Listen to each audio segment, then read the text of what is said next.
నమస్తే రమగారు. నమస్తే జయ.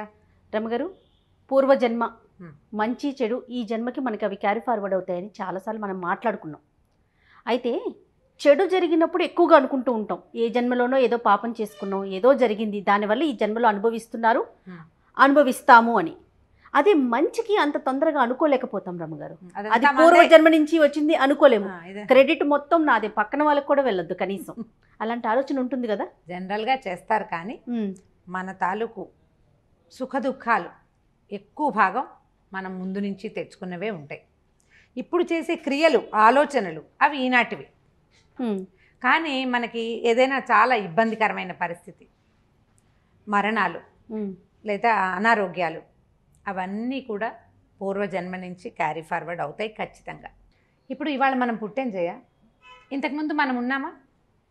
అనుకుంటాం, ఉన్నామేమో, ఎక్కడో పుట్టుంటామేమో.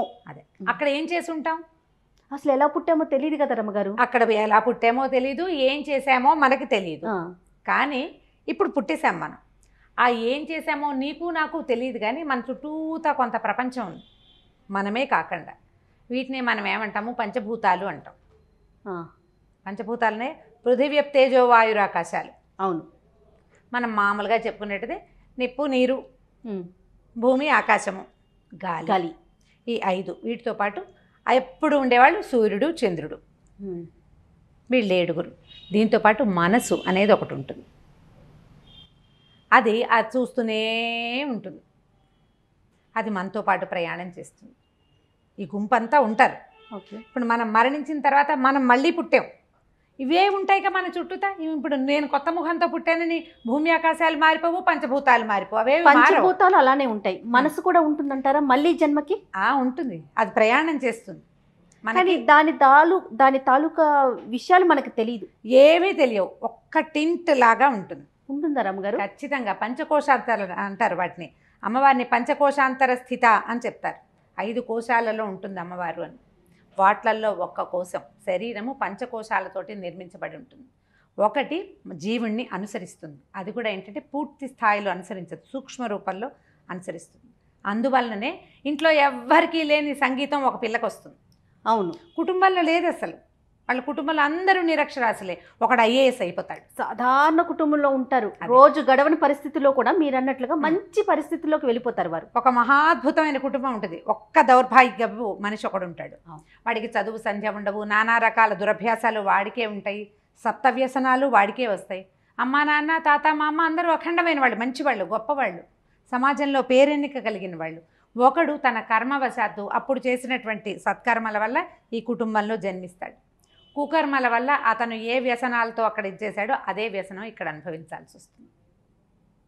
ఇది తప్పదు. సో ఇప్పుడు మీరు చెప్పిన దాన్ని బట్టి మంచికైనా చెడుకైనా గత జన్మ అనేది ఒక లైన్ మన వెనకాల ఉంది అంతే. దాన్ని మనం రెండిటికి గుర్తుంచుకోవాలి. అందుకని మనకి ఇప్పుడు ఏం చెప్తారు? సత్కర్మలు చెయ్యి, సరైన పని చెయ్యి, లేకపోతే ఇది నీ వెనకాల పడి వస్తుంది. నువ్వు మంచి పని చేస్తే నీ వెనకాల వస్తుంది, నిన్ను మంచి దారిలోకి తీసుకెళ్తుంది. అవును, నువ్వు సరైన పని చేయకపోతే నువ్వు ఎలాగ పుడతావో. ఇప్పుడు చూడు, దేవాలయం ఇప్పుడు డబ్బులు తినేసినాడు కుక్కై పుడతాడని వింటుంటామా? మనకు తెలుసు, వింటాం అది మనం. అవును, ఇప్పుడు వీడివన్నీ తినేసినాడు, రేపొద్దున ఏం పుట్టబోతాడో అంటాం. మనకి ఈ శాస్త్రం తెలియదు, వ్యవహారం అంతా తెలియదు, కానీ ఈ మాటలు మనకు తెలుసు. ఇది ఎలాగూ జరగబోయేది. అయితే వచ్చే జన్మ నేను చూడను కదా, అప్పుడు ఏమవుతుందో నాకు తెలియదు కదా, నేను ఏదో ఒకటి చేస్తాను, నా ఇష్టారాజ్యంగా నేను జీవిస్తాను అని కనుక నువ్వు అనుకునేటట్టయితే అది నీ ఇష్టం. కాకపోతే ఈ కలియుగంలో ఏం చెప్తారంటే, ఈ జన్మలో చేసింది ఇప్పుడే అనుభవించాల్సి వస్తుంది అంటారు. మళ్ళీ మళ్ళీ ఇక్కడ అనుభవిస్తాము, మళ్ళీ పుట్టి మళ్ళీ అనుభవించాల్సి వస్తాము ఖచ్చితంగా. దాన్ని అసలు తప్పించుకోలేము. కథా చరిత్సాగరంలో చాలా కథలు చెప్పుకుంటూ ఉంటాం. అవునండి. అయితే ఇప్పుడు ఇది ఇంత టఫ్ సబ్జెక్టు, ఎన్నిసార్లు మాట్లాడినా మళ్ళీ కొత్తగానే ఉంటుంది, బోలెడన్ని అనుమానాలు వస్తాయి మనకి. అయితే అది కదా ఇది కదా, మరి వీడు బాగున్నాడు కదా, వాడు మంచివాడు కాదు కదా, వాడికి డబ్బు ఎలా వచ్చింది, రకరకాల ప్రశ్నలు వస్తాయి. వాడి అంతా కూడా ముందు చేసుకున్నటువంటి కర్మ, దానివల్లనే వస్తుంది. దీనివల్ల అనుమానం ఏం లేదు. ఈ కథలు భలే చిత్రంగా ఉంటాయి. ప్రాక్తన కర్మ అని చెప్తాడు, ముందు చేసుకున్నటువంటి కర్మానుభవం తర్వాత ఎట్లా ఫాలో అవుతుంది అని. అజరుడని ఒక వైద్యుడి కథ ఆసక్తికరంగా ఉంటుంది. ఒక ఊర్లో, శ్రీనగరం అనే ఊళ్ళో ఒక విలాసపురం అని ఒక పెద్ద మహారాజ్యం ఉందట. ఈ శ్రీనగరం అనే దేశంలో విలాసపురం అని మహారాజ్యం. ఈ విలాసపురానికి ఒక రాజుగారు ఉండేవారు. ఆయనకి కమలప్రభని చాలా సౌందర్యవతి అయిన భార్య ఉండేదట. చాలా సంతోషంగా ఉండేవాడు. కొంచెం 45-47 ఇయర్స్ వచ్చేసరికల్లా ఆయనకి కొంచెం వృద్ధాప్యపు సూచనలు కనపడేవి మొహం మీద. జుట్టు కొంచెం తెల్లబడింది, ముంగురులు తెల్లబడతాయి. చాలామందికి ముందు జుట్టు తెల్లబడుతుంది కదా. ఆయన అద్దం చూసుకున్నప్పుడల్లా ఆయనకి బెంగొచ్చేది. ఏమిటి ఇలా ముసలాండి అయిపోతున్నాను నేను? ఈ ముసలి మొహంతో భార్యను సమీపించడానికి సిగ్గుగా ఉండేది ఆయనకి. భార్యాభర్త ఓ ఇంట్లో ఉండరు రాజులు. ఆవిడ అంతఃపురం వేరు, ఈయన భవనం వేరు. ఈయన 2 రోజులకి, రోజు విడిచి రోజు 3 రోజులకు ఒకసారి ఆవిడ దగ్గరికి వెళ్తూ ఉండేవారు. అలాగే జరిగేవి అప్పట్లో. ఈ వ్యవహారంలో ఆ భార్యను చూడడానికి ఆయనకి సిగ్గుగా ఉండేది. ఎవరైనా ఈ ముదిమిని పోగొట్టే వైద్యుడు దొరుకుతాడా అని ప్రయత్నం చేసేవారు. ప్రయత్నం చేసే మంత్రులంతా ముదిమి వయసుతోటి వస్తుంది, ఇవాళ మీరు పెద్దవాళ్ళైతే మీకంటే 10 ఏళ్ళు చిన్నదైన రాణిగారు ముసిలిది అవ్వదు, ఆవిడే అవుతుంది సహజంగానే. అయినా కూడా ఈయనకి కొంచెం దిగులుగా ఉండేది, ఎప్పుడు అద్దం చూసుకుంటూ ఉండేవాడు. అయితే ఏమైందంటే రాజుగారికి ఇలాంటి ఉద్దేశాలు ఉన్నాయని తెలుసుకుని అజరుడు అనేటువంటి ఒక డాక్టర్, ఒక వైద్యుడు, భిషగ్వరుడు అని రాస్తారు, ఆయన ఏమన్నాడంటే మీ ముదిమిని పోగొట్టేస్తాను నేను అన్నాడు. అనేసరికల్లా ఆయన చాలా ఉత్సాహం వచ్చింది. ఏం చేయమంటావు చెప్పు, ఏం కావాలి, దీనికి పులిపాలు కావాలా, సింహం పాలు కావాలా, ఏనుగు దంతం కావాలా అన్నీ అడిగే. ఆయన అన్నాడు ఏం అక్కర్లేదు, మీరు ఒక 6 నెలలు భూగృహంలో ఉండాలి ఏకాంతంగా, నేను ఒక్కడే చూస్తాను మిమ్మల్ని, నేనే మీకు వైద్యం చేస్తానన్నాడు. అవన్నీ ఎక్కడ కుదురుతాయి అలా రాజు ఒప్పుకున్నాడు, ఎగిరి గంతేసి ఒప్పుకున్నాడు. మంత్రులంతా అన్నారు ఎందుకు వచ్చిందండి, అది చాలా కష్టము, పైగా ఈ 6 నెలలు ఏకాంతంగా ఉంటూ వాడు ఏం చేస్తాడో మాకు నమ్మకం లేదంటే. ఆయన ఒప్పుకోలే. భార్యకి చెప్పాడు, సైన్యాధిపతులకి, వారికి వీరికి అందరికీ చెప్పాడు, నేను యవ్వనవంతున్నై తిరిగి వస్తాను, 6 నెలల పాటు రాజ్యాన్ని బాగా చూడండి అన్నాడు. ఈ అజరుడు ఏం చేశాడు, ఈయనకి ఒక పెద్ద పాతాళ గృహం నిర్మింపజేశాడు, తన దగ్గరే ఉన్నాడు. ఈ పెద్ద రాజభవనం కింద అడుగున సెల్లార్ లాంటిది లోపలికి నిర్మించి రాజుగారు ఒక్కడే ఉంటాడు.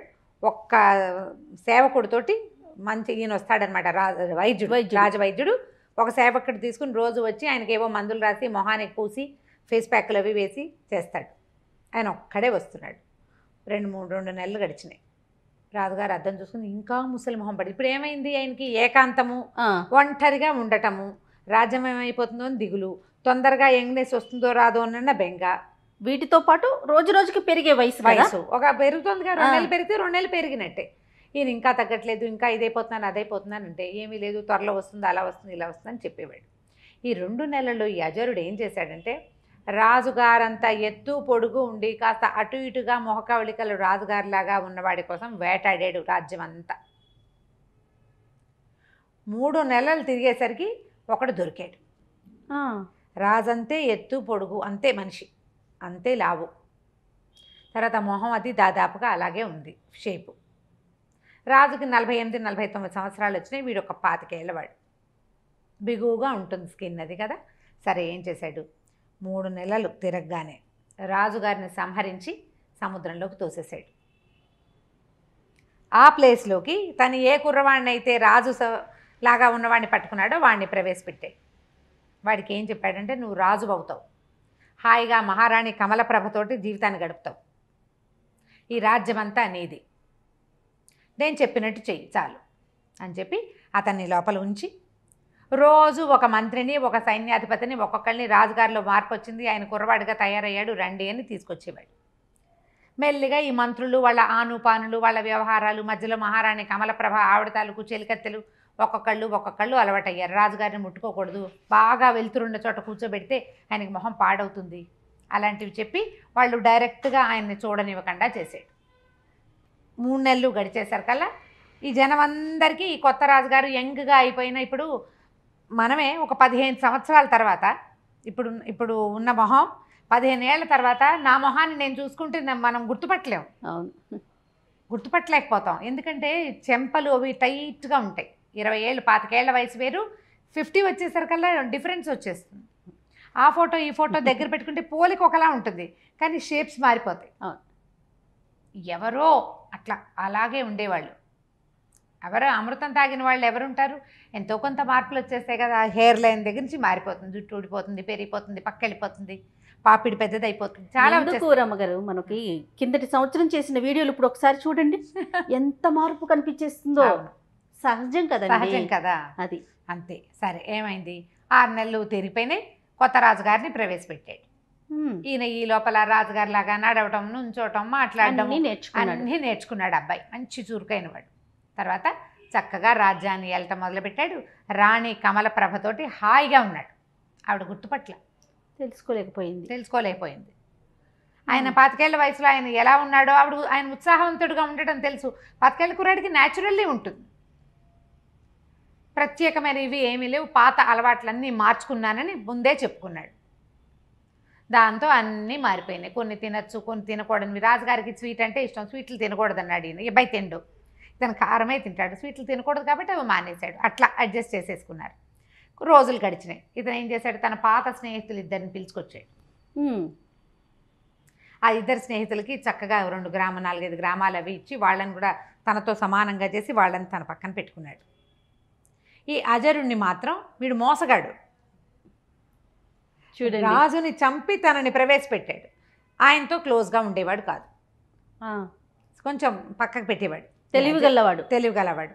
సరే కొద్ది రోజులు గడిచేసరికల్లా అజరుడి కొళ్ళు మండిపోయింది. వీడేమిటి, నేను నిలబెట్టిన బొమ్మ, వీడు వేషాలు వేస్తున్నాడని ఒకరోజు నిలదీశాడు. ఏంటి నువ్వు వేషాలు వేస్తున్నావు అన్నాడు. అనేసరికల్లా ఈయనేమన్నాడు, నువ్వు ఇచ్చిన జీవితమే ఇది, నిజం. అయినంత మాత్రాన ఏది ఇప్పుడు నువ్వు బయట పెట్టవు. నిన్ను నాతో ఉంచుకొని నిన్ను బతికి ఉండనిచ్చాను, నువ్వు సంతోషించు, దానికి నీకు అవసరమైంది ఇస్తాను, అంతేగాని నా రాజుకి నీ చేతిలో కీలుబొమ్మగా చేసుకోవాలని చూడకు. నేను ఇవాళ ఇక్కడ ఉండటానికి నువ్వు ఉపయోగపడ్డావు అంతే, నువ్వు కాకపోతే ఇంకోటి తెచ్చేవాడు నన్ను ఇక్కడికి అనేసరికి అజరుడు ఒళ్ళు మండిపోయింది. కానీ బయట పెట్టే మార్గం తనకి లేదు. తన జీవితం వాడిని పాడు చేస్తే తను మొత్తానికి నాశనం అయిపోతుంది, అంతే కదా. అందుకని అక్కడక్కడే తిరుగుతూ ఉండేవాడు. ఒకనాడు ఈ రాజు, అతని తాలూకు 2 స్నేహితులు, 2-3 మంత్రులు ఈ అజరుణ్ణి కూడా తీసుకుని ఒక చోట షికారుకి వెళ్ళారు. అట్లా నడిచిపోతుంటే పైనుంచి నీళ్ళు వస్తున్న ఒక చెరువులో, పైకి ఎక్కడి నుంచో ఆ చెరువులోకి నీళ్ళు వస్తాయి, బంగారు కమలాలు కొట్టుకొచ్చినాయి. అందరు కేరింతలు కొట్టారు. అయ్యో అయ్యో ఏదో పువ్వులు వస్తున్నాయి, చుట్టూ బంగారంగా ఉన్నాయని. ఈయన నీటిలోకి దూకి పువ్వులు చేత్తో పుచ్చుకున్నాడు. సంతోషించి అజరుణ్ణి అన్నాడు, అజరా నువ్వు ఈ పువ్వులు ఎక్కడి నుంచి పుట్టుకొస్తున్నాయో అక్కడ చూసిరా అని పంపించాడు. మిగిలిన వాళ్ళంతా అజరుడిని తన మీద ఆపేక్షతో పంపించాడని భావించారు. అజరుడు తను ఏదైనా సంహరించడానికి పంపాడేమోనని భావించాడు. ఇక మరి రాజాజ్ఞ, ఒక ఒంటరిగా ఉన్నప్పుడు నువ్వు చెప్తే ఏం చేస్తే దేవుడు అన్ను, ఇక్కడ ఇంతమంది ఉన్నారు కదా, ఏం అనలేకపోయాడు. అజరుడు నడవటం మొదలుపెట్టాడు. అతను దూరంగా వెళ్ళటం చూసి వీళ్ళంతా రాజకోటలోకి వెళ్ళిపోయారు. ఈ నడిచి ముందుకు వెళ్ళిన అజరుడు చాలా దూరం వెళ్ళాక ఒక పెద్ద మర్రి చెట్టు కొసన వేళ్లాడుతున్న ఒక మానవ కంకాళం కనపడింది అతనికి. తను అక్కడికి వెళ్ళాక చిన్న మబ్బు బట్టి వాన పడింది. వాన చినుకులు కొన్ని ఈ కంకాళం మీద పడుతున్నాయి. కంకాళం మీద పడినటువంటి వాన చినుకు నీటిలో పడంగానే బంగారు పుష్పం అయిపోతాం. అబ్బా, ఆ పుష్పమే పైనుంచి కొట్టుకొచ్చి ఈ చెరువులోకి వస్తాం. నేను ఆశ్చర్యపోయాడు. ఏమిటి వీడికి, ఎవడిది మానవ కంకాళం, మనిషి కనపడుతున్నాడు, డెడ్ బాడీ, అస్థిపంజరం లాంటిది. కంకాళం అస్థిపంజరం, మానవుని అస్థిపంజరం మనకు తెలుస్తుంది కదా, దాని తల అన్నీ కనపడుతున్నాయి. ఏమిటి విషయం, ఎలా సాధ్యం అని చెప్పి ఏం చేశాడు, ఏమనుకున్నాడు, చూద్దాం ఏమవుతుందోనని ఆ చెట్టెక్కి ఆ కంకాళాన్ని నీటిలోకి తోసేసి దిగి నడుచుకుంటూ వెళ్ళిపోయాడు. మళ్ళీ వెనక్కి వచ్చాడు రాజుగారి దగ్గరికి. ఆయన అడిగాడు, రాజు అజరా కంకాళం కనపడిందా? కనపడింది అన్నాడు. చాలా చిత్రమైన చోటు కాదు అది అన్నాడు. చాలా చిత్రంగా ఉంది, ఏమిటో ఆ ఆశ్చర్యానికి కారణం తెలియదు. నేను కంకాళం పడేస్తే ఏదైనా జరుగుతుందేమో అనుకున్నా, కానీ ఏమీ జరగలేదు. ముందు మాత్రం నేను చూశాను, దాని మీద నుంచి పడినటువంటి నీటి బిందువులన్నీ బంగారు పువ్వులు అయిపోయినాయి. అవి కొట్టుకొస్తున్నాయి, ఎటు పడితే అటు కొట్టుకెళ్ళిపోతున్నాయి, ఒకటి మన ఊళ్ళోకి వస్తుంది అనేసరికల్ ఇతను చెప్పాడు, ఆ కంకాళం నాదే, నా పూర్వ జన్మ అది. రాజభోగాలు ఆశించి విపరీతంగా తపస్సు చేశాను. మరణించిన తర్వాత నాకు ఈ రాజుగా ఈ రకంగా ఇలాంటి అవకాశం ఇచ్చింది విధి. నీటిలోకి తోసి మంచి పని చేసావు. నా పూర్వజన్మలో స్నేహితులే నేను తీసుకొచ్చిన నా సన్నిహితులు 2. నేను అప్పుడు చేసినటువంటి తపస్సు యొక్క ఫలితము ఇప్పుడు రాజుగా ఈ రకంగా అనుభవించేందుకు నాకు అవకాశం లభించింది. ఎవరైనా సరే వ్యక్తుల సహాయం, నేను సహాయం చేస్తేనే వీడు పెద్దవాడయ్యాడు అని చెప్పుకోకూడదు. మనం ఒక కారణం అవుతాం. వాడు ఉచ్చ స్థితిలోకి వెళ్ళాలని వాడు ఇక్కడ రాసుకుని వస్తాడు. దానికి సరిపడా క్రియ ముందు జన్మలో చేసి వస్తాడు. దీనికి వ్యాజం కారణం మనం అవుతాం. నువ్వు ఆ కారణాన్ని అయ్యావు అజరా, అంతకంటే ఏదీ లేదు. అక్కడ కంకాళం ఉందని, దాన్ని స్పృశించే బంగారు కమలాలు వస్తాయని నాకు తెలుసు. నేను చేసిన తపస్సు యొక్క ఫలితం అది అని చెప్పాడు. ఆ తర్వాత అజరుడు ఇంకా రాజుని గురించి మాట్లాడటం మానేశాడు. ఇతనికి ఏం దొరికింది? తనని నమ్మిన మహారాజుని సంహరించి ఒక కొత్త వాడికి రాజు అయ్యేందుకు అవకాశం ఇచ్చే ఇది వీడి విధిది. ఆ తర్వాత అంతకుముందు మామూలు వైద్యుడు, ఇప్పుడు రాజవైద్యుడై బాగా సంపాదించుకుని హాయిగా ఉంటున్నాడు. వీడి సంపాదన ఇలా పెట్టాడు దేవుడు. దేవుడు అంటే విధి. ఇవన్నీ కూడా మనం ముందు చేసుకుని వస్తాం. అందుకు ఇప్పుడు సరి అయిన క్రియ చేయి. ఈ జీవితంలో మనకి ఏం చెప్పబడిందో, మనం ఏ ధర్మాన్ని అనుసరించాలని మన పూర్వులు పెద్దవాళ్ళు, మన ధర్మం ఏది మనకి బోధించిందో అది చెయ్యి. ధర్మేతర కార్యాన్ని చేయొద్దు. ధర్మానికి అమెండ్మెంట్స్ చాలా ఉంటాయి. ఆ అమెండ్మెంట్ తెలుసుకో. నువ్వు ఇది చేయలేకపోతే దానికి తగింది చెయ్యి. అబద్ధం చెప్పద్దు. నువ్వు అబద్ధమే చెప్పాల్సి వస్తుంది. అప్పుడు మౌనంగా ఉండు. అదేదో పూజ చేయాలి, రోజు నిత్యము ఆరాధన చేయాలి. నువ్వు చేయలేవు. పొద్దున్న లేచి సూర్యుడికి దండం పెట్టు. ప్రతిరోజు చిన్న మార్పులు చేసుకోమంటున్నారు, అంతేనండి? అంతే. ధర్మాచరణ ముఖ్యము. నువ్వు సరి అయిన క్రియ చేస్తే నీ తర్వాత జీవితం కూడా సరి అయినదిగా పరిణమించేందుకు అవకాశం ఉంది. నేను కథ చెప్పాను, కానీ మనకి వేమన పద్యాలతో సహా ప్రతిదీ ఇదే చెప్తుంది. అంతే. మనం ఎట్లా మధ్య దొండగింజ పెట్టాం, దొండ మొక్క పెట్టాం, దొండకాయలు కాస్తుంది. చేతి దొండ పెట్టావనుకో ఏం కాయ కాస్తుంది? కూర వండుకోగలమా మనం? చేతి దొండే కదా. అంతే కదా. సరి అయిన విత్తనాన్ని నాటితే సరి అయిన చెట్టు మన విత్తనంలో ఉంది. మనం అది సరి అయిన క్రియ చేయాలి. కుక్రియలు కుకర్మలకి వెళ్ళొద్దు. నేనే గొప్ప, వారు కొంచెం ఒక మంచి పరిస్థితిలో ఉండటానికి దానికి నేనే కారణం అని భుజాలు ఎగరేయొద్దు. భుజాలు ఎగరేయటం కూడా అనవసరమే. ఎందుకంటే వాడు అక్కడ ఉండాలని వాడు రాసుకొచ్చుకున్నాడు. నువ్వు దానికి కారణమయ్యావు. అంతే. కరెక్టే. ఆ మనిషికి కృతజ్ఞత భావం ఉండాలి కదా రమ్మగారు. వాడి కర్మానుభవాన్ని బట్టి వాడికి ఉంటుంది. అప్పుడు మళ్ళీ జన్మలో అతను అనుభవిస్తాడుగా. వాడి కృతజ్ఞత ఉందనుకో, వాడికి సుకర్మ చేసినట్టు. లేదు, ఇదంతా నాదే క్రెడిట్, నా గొప్పతనంతో నా పూర్వ జన్మతోనే నేను ఈ పరిస్థితిలో ఉన్నాననే భావన ఉందనుకోండి, ఇప్పుడు వాళ్ళు ఖచ్చితంగా మరు జన్మలో వాడు అనుభవించాల్సిందే. అంతే. మన ఆలోచనలు, మన విధానాలు మన తాలూకు భవిష్యత్తుని, మరు జన్మని నిర్దేశిస్తాయి. వాటిని సెటిల్ చేసేవి ఇవే. బహుశా ఇలాంటివి ఉండబట్టే ఈ జన్మలో సక్రమంగా ఉండటానికి ప్రయత్నం అన్నా చెయ్యి అని చెప్తారు. అంతే కదా. అంతే. ఇప్పుడు సరిగ్గా ఉంటే కృతజ్ఞతగా ఉండు, భక్తిగా ఉండు, ధర్మపరత్వంగా ఉండు. సాధ్యమైనంత సహాయం చేయలేకపోతే పోని బాని, కనీసం అపాయం అవతల వాడికి ఇబ్బంది పెట్టకు. అదైనా చెయ్యి, ఇబ్బంది అయినా పెట్టకుండా ఉండాలి. అందుకని ఈ కథలు చెప్పుకుంటాం మనం. ఖచ్చితంగా అండి, ఖచ్చితంగా ప్రతి ఒక్కరికి తెలియాల్సిన కథలు ఇలాంటివన్నీ కూడా. అంటే మన జీవితానికి సంబంధించిన విషయాలు కదా రమ్మగారు. అద్భుతం, చాలా బాగుందండి. నమస్తే రమ్మగారు. నమస్తే జయ.